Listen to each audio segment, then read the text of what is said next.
I stood in the middle of the crowded ballroom, my entire body trembling uncontrollably as I held my sobbing 8-year-old daughter tightly against my chest. Fresh blood trickled down the side of her face and soaked into the front of my dress, while my own younger brother screamed at her with hatred in his eyes, calling her a trashy little thief.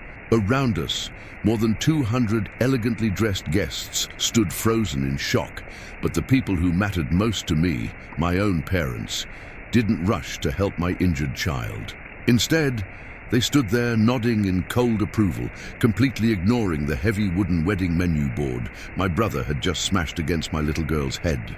In that moment, they genuinely believed they had finally broken me.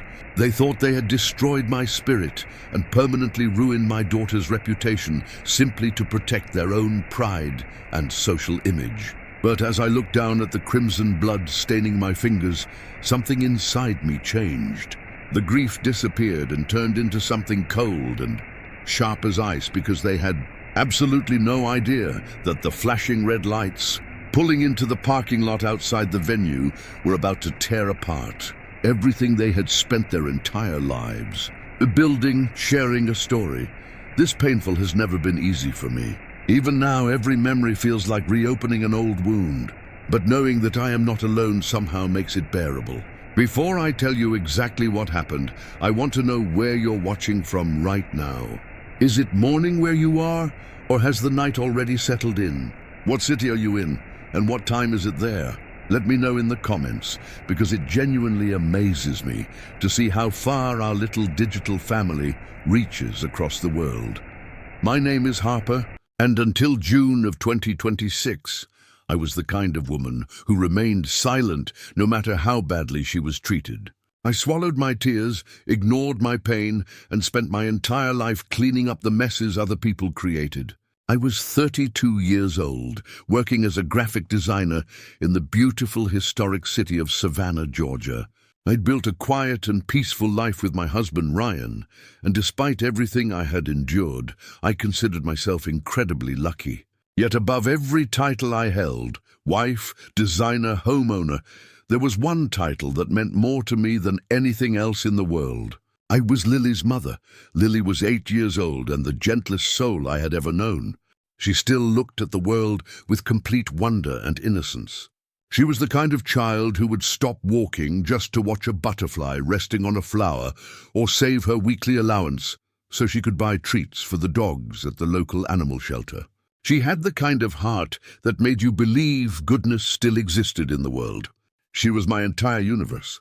Every decision I made revolved around protecting her and giving her a happy life. The heartbreaking truth is that every ounce of abuse I tolerated from my biological family over the years, I tolerated because I foolishly believed that keeping peace would somehow shield my daughter from pain.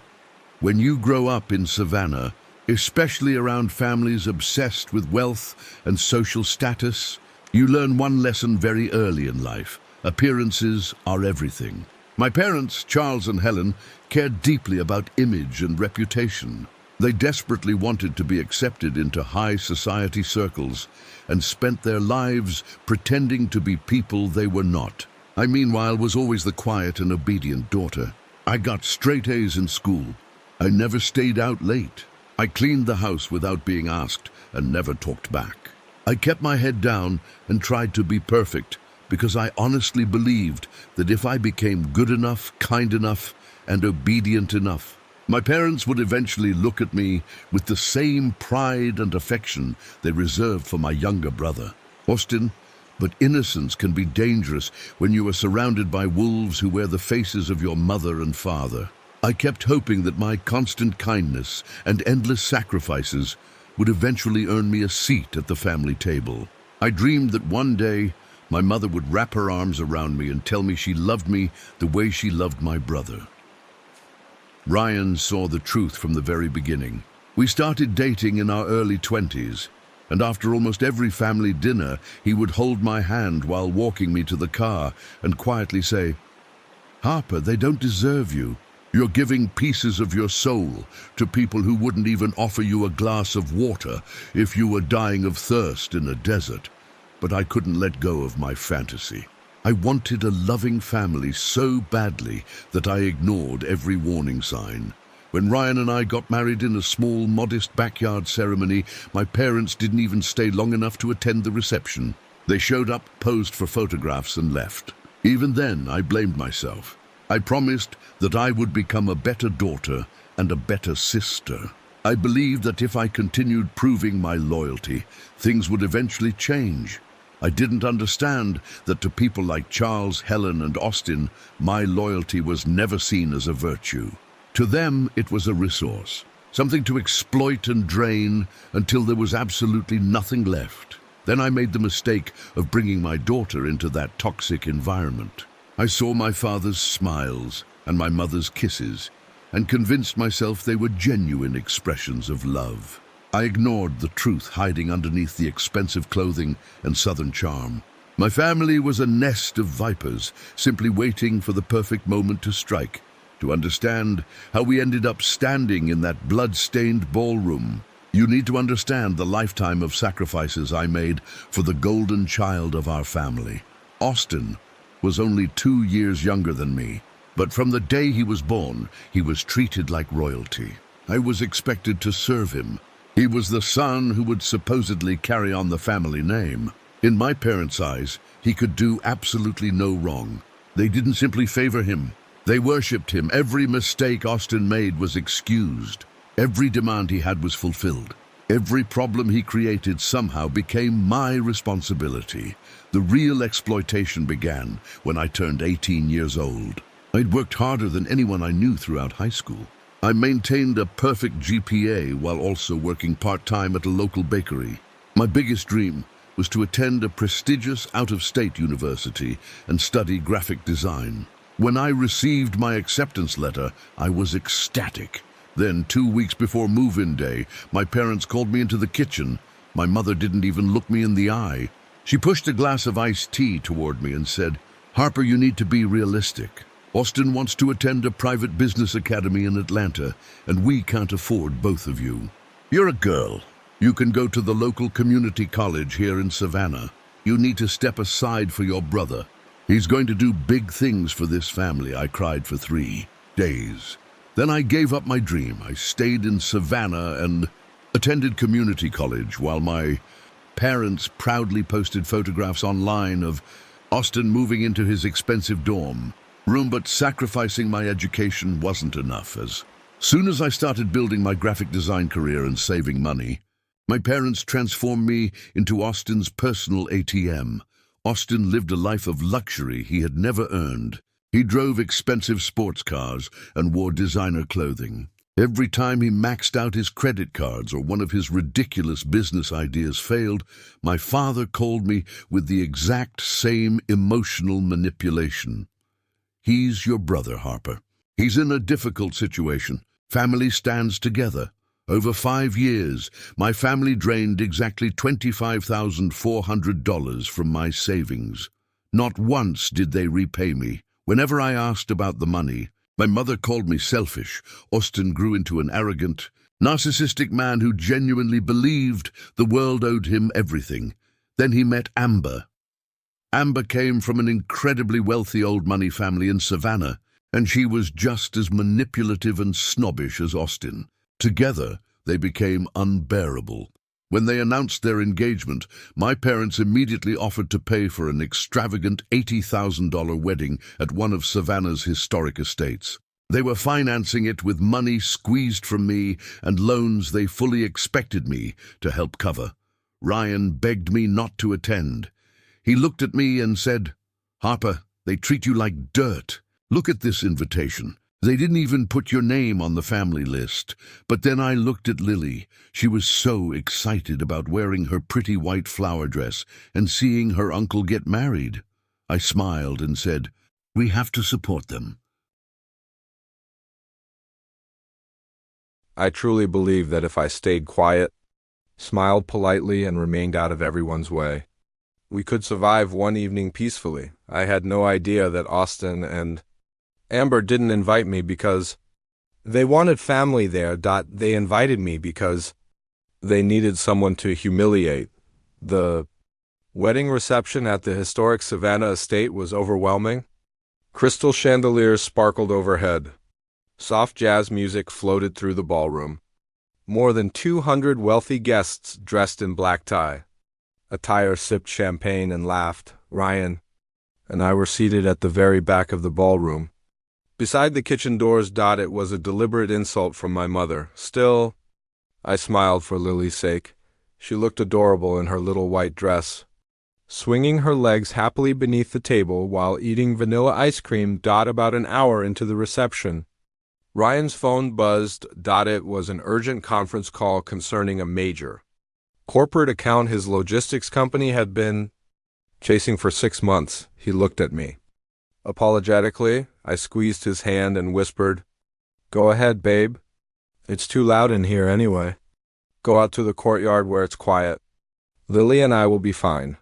He kissed my forehead, grabbed his jacket, and walked toward the side doors leading to the parking lot. Less than 10 minutes after he left, the music suddenly stopped. The laughter disappeared. A heavy silence settled over the ballroom. I looked up and saw Austin standing beside the head table. His face was twisted in theatrical panic.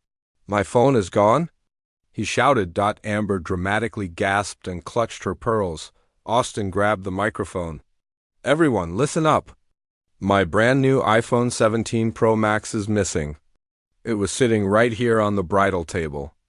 That phone contains my encrypted banking applications, our digital wedding wallet, vendor receipts, our honeymoon flight barcodes, and sensitive corporate client information. Whoever took it needs to return it immediately." Guests began whispering and looking around. A knot tightened inside my stomach, but I assumed that perhaps some guest had accidentally picked it up. I bent down and wiped a small drop of ice cream from Lily's chin. Then I heard footsteps. Stopped directly behind my chair. I turned around. Austin was standing there. He was staring at me with a terrifying smile. My parents were beside him, along with Amber and her wealthy parents. "Austin, what's wrong?" I asked nervously. He glared at my daughter. "What's wrong is that your little brat was lurking around the bridal table right before my phone disappeared." Immediately stood up and placed my hands protectively on Lily's shoulders. "What are you talking about? Lily hasn't left this table all evening." My mother stepped forward. "Don't lie for her, Harper. We all know how you've raised her. Austin saw her sneaking around the gifts. I didn't take it. Mommy, I swear." Lily's voice trembled as tears filled her beautiful blue eyes. Before I could even process what was happening, Austin lunged forward. He didn't ask permission. He violently grabbed Lily's small denim jacket hanging from the back of her chair. He shoved his hand into the deep right pocket. Then, with a triumphant shout, he pulled out a titanium-colored iPhone 17 Pro Max. The entire ballroom gasped. Amber's mother loudly declared, "Absolutely disgusting. A thief in the family." Amber glared at my daughter with disgust. "Your trashy kid tried to ruin my wedding day. She's a criminal." I stared at the phone in complete disbelief. Lily's pockets were tiny. She had remained beside me all evening. She didn't even know how to unlock a smartphone. Then I looked into Austin's eyes. For a brief second, his fake anger disappeared. In its place appeared a cold, arrogant, mocking grin. And suddenly the horrifying truth hit me. Lily hadn't stolen anything. Austin had planted his own phone inside my 8-year-old daughter's jacket. He wanted to humiliate us publicly. He wanted to label my child as a thief in front of his wealthy new family. I opened my mouth to scream and expose his pathetic setup, but I never got the chance. The moment I stepped in front of my crying daughter, something changed in Austin. The fake panic vanished completely. What remained was pure, uncontrolled narcissistic rage. He looked toward Amber's wealthy family and realized he needed one final performance. He needed to prove that he was the heroic protector of their honor. ***, your thief of a daughter just tried to ruin my wedding." Austin's roar exploded through the ballroom. His face had turned a deep shade of purple with rage, and every guest instinctively looked toward our table. Standing near the grand entrance of the ballroom was a massive decorative display piece that had been placed there for the reception. It was a rustic wedding menu board made from thick, solid oak and surrounded by a heavy wrought iron frame. It displayed the evening's gourmet dining selections for the high society guests. In one sudden and violent movement, Austin stepped backward and grabbed the heavy frame. At first, I thought he was going to throw it at me. I was wrong. He swung it directly at my 8-year-old daughter. The heavy wooden board slammed into the side of Lily's head. The sickening thud echoed through the silent ballroom. Lily didn't even have time to scream. The force of the impact lifted her tiny body slightly off the floor before she collapsed onto the cold marble. Lily, the scream that escaped my throat didn't even sound human. I dropped to my knees so quickly that pain shot through my legs as they crashed against the marble floor. I pulled my little girl into my arms. She was hyperventilating. Her eyes were beginning to roll back. A thick stream of crimson blood started seeping rapidly through her blonde hair, staining the front of her beautiful white flower dress and spilling onto my hands. She trembled violently. She gasped for air. Her tiny fingers weakly clutched my wrists. I looked up at the people surrounding. US. Tears blurred my vision. I looked directly at my mother and father. Help me, I sobbed. Please, call an ambulance. He's killed her. Somebody help my baby. I searched my mother's face, expecting horror. I saw none. There wasn't even a hint of concern. There was only coldness. Absolute, freezing coldness. Helen didn't move. She didn't look at the blood. She didn't look at her injured granddaughter. Instead, she stepped closer to Austin and gently patted his arm as though he were the victim. Then she looked down at me with complete disgust. Austin has every right to be angry. Harper, she said smoothly, her voice entirely devoid of human emotion. You brought a thief into this venue. You brought this embarrassment upon our family. He was simply defending his property. This is entirely your fault. My father crossed his arms over his expensive tuxedo and nodded. Take your girl and leave, Harper. You've ruined your brother's wedding enough already. Austin did what any man would have done. Beside them, Amber's family murmured their agreement. I actually heard one of them say that the trash needed to be removed so the wedding could continue. At that exact moment, while my daughter's warm blood soaked through my dress and my own biological parents defended the grown man who had just assaulted an 8-year-old child, something inside me died. The naive girl who had spent 32 years begging for love and acceptance died on that marble floor. The panic disappeared. The tears stopped. Grief hardened into something cold. A strange stillness settled over my mind. My entire soul turned to ice. I looked at my brother's arrogant face. Then I looked at my parents. And for the first time in my life, I understood something.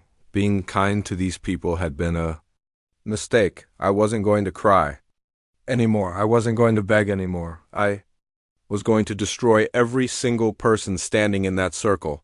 Suddenly, the ballroom side doors burst open. Ryan came running inside. He had just finished his conference call. The moment he saw me sitting on the floor with our bleeding daughter in my arms, all the color drained from his face. He didn't ask questions. He didn't even look at my parents. He dropped to his knees beside us. His hands trembled as he checked Lily's pulse. Then his eyes lifted. I had never seen such fury in another human being.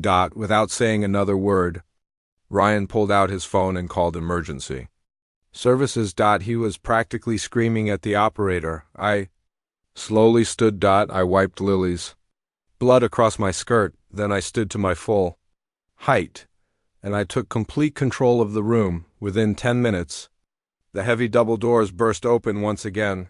2 paramedics rushed into the ballroom with a wheeled stretcher. The guests silently moved aside. Austin hurried forward and tried to intercept them. He smoothed down his tuxedo jacket and forced an awkward smile. Hey, Guys, he said nervously, it's just a minor family disagreement. The kid stumbled. There's no need to make a big scene. I walked directly past him. I grabbed the lead paramedic's arm. My brother struck my 8-year-old daughter in the head with a solid oak menu board. I said, my voice was loud, calm, completely emotionless. The entire room fell silent. I want every single injury documented. Every bruise. Every scratch. Every drop of blood. She is bleeding from the head. I want immediate transport to the trauma center. And I want the legal documentation process started right now. The paramedics looked at Lily, then they looked at Austin immediately. They went to work. They carefully lifted my sobbing little girl onto the stretcher. Ryan climbed into the ambulance and took her. I stayed behind. I wasn't finished. As the ambulance drove away with its sirens screaming through the night. 2 Savannah police officers entered the venue. My father immediately approached them. He used his polished businessman voice. Officers, I'm Charles. This is my son's wedding. There has been a misunderstanding involving a stolen phone. It's simply a minor domestic issue. We have everything under control. I walked directly in front of him. I blocked his path. I am the victim's mother, I said firmly, staring directly into one officer's body camera. My brother Austin has just committed felony child abuse and aggravated assault with a deadly weapon. I am pressing full charges and I demand an immediate investigation. Austin laughed nervously. He pointed toward Lily's denim jacket. She stole my iPhone 17 Pro Max, he said. I found it in her pocket. I have witnesses. Immediately. My mother and Amber's parents began lying to the officers. They claimed Lily had stolen the phone. They called my daughter a thief. I didn't argue. I didn't raise my voice. I simply turned toward the officers and the venue manager, who stood nearby looking absolutely terrified. This historic estate has high-definition security cameras covering every inch of this ballroom, I said, pointing directly toward the camera mounted above our table. Manager, take us to your office immediately. Officers, I want the footage from the last 30 minutes reviewed right now. Then I want it projected onto the main screen in this ballroom so every guest can see exactly what kind of monster they're celebrating. Tonight, the manager looked horrified at the possibility of a lawsuit. He didn't hesitate. He led us straight to the security room. The wedding guests followed behind us, whispering nervously. Inside the security office, the manager's fingers moved rapidly across the keyboard. Camera 4 appeared on the screen. The police officers stood directly behind him. Then the manager connected the feed to the ballroom's massive overhead projector. Back inside the reception hall, the footage appeared on the giant screen. Every guest watched in complete silence. The video rewound, then it played. In crystal clear detail was Austin. The footage showed him walking toward our table while I was distracted. He reached into his own pocket. He pulled out his sleek, titanium-colored iPhone 17 Pro Max. He looked around nervously. Then he leaned down and slipped the phone deep into Lily's tiny denim jacket pocket. The silence afterward was suffocating. Then chaos exploded. Amber stared at the giant screen. Then she looked at Austin. The horror on her face was absolute. Before he could speak, she slapped him. The sound echoed across the ballroom. You sick, pathetic psycho, she screamed, tears streaming down her face and ruining her expensive makeup. You framed an 8-year-old child and smashed her head open just to make yourself look important. You're a monster. She ripped her diamond engagement ring from her finger and threw it directly into his chest. Then she turned toward her parents. Within 2 minutes, Amber and her entire wealthy family walked out of the venue. The $80,000 wedding was finished. Ruined. Destroyed. The police officers didn't waste another second. They walked directly toward Austin. They grabbed his arms. They pulled them behind his back. The metallic click of the handcuffs locking around his wrists was the most satisfying sound I had ever heard. They arrested him on the spot for felony child abuse.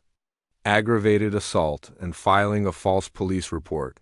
When my parents realized their golden child was actually going to jail, they completely lost their dignity. My mother dropped to her knees. She grabbed my blood-stained dress.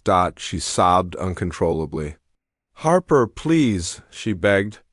"Please drop the charges. It'll ruin his life. He'll lose everything. Think about the family name." My father simply stood there. He was trembling. His pride was shattered. The remaining guests looked at my parents with disgust. I looked down at my mother, then I gently pulled my dress from her hands. I looked directly into her eyes. "You told me that he did what any man would do," I whispered. My voice cut through her sobs like a blade. "So now he can go do it inside a state penitentiary." The police warned my parents that if they continued lying or interfering, they could be charged as accessories. They immediately fell silent. Austin was led out of his own wedding in handcuffs. He faced years in prison and a permanent criminal record. Today, Lily's physical injuries have completely healed. She is once again the happy, smiling, beautiful little girl she deserves to be. Ryan and I cut off my parents and my brother entirely. We blocked every number. We changed our phone numbers. We closed every door that connected us to them. Now we live in peace. Real peace. A peaceful home free from their darkness. And looking back at that terrible night, I finally realized something. Sometimes cutting off your own flesh and blood isn't cruelty. It's survival. I spent 32 years trying to earn the love of people who were willing to sacrifice my innocent daughter simply to protect their pride and social image. But karma has a way of arriving exactly when it's needed. Watching Austin walk out of his own destroyed wedding in handcuffs taught me one thing: justice always finds the wicked. I chose my daughter, I chose my peace, and if I had to make that choice again, I would do it in a heartbeat. But now I want to hear from you. Do you think I did the right thing by putting my own brother behind bars? Let me know in the comments below. And if this journey taught you something valuable, don't forget to subscribe and hit the bell icon.